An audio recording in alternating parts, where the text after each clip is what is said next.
नमस्कार दोस्तों, jubilee star Dinesh Lal Yadav और काजल राघवानी की बहुत बड़ा सॉन्ग आया है जो कि मेरे हस्बैंड की शादी है। इस मूवी का गाना है।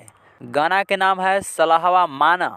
इस गाना को गाए हैं प्रियंका सेन और गाना लिखे हैं प्यारे लाल यादव और म्यूजिक दिए हैं ओम झा। गाना एकदम बवाल और झकास है। वीडियो गाने में नजर आ रहे हैं जुबली स्टार दिनेश लाल यादव और काजल राघवानी। एकदम डांस इसमें बवाल है और झकास है। भोजपुरिया दर्शकों द्वारा बहुत ज़्यादा पसंद आ रहा है ये सॉन्ग।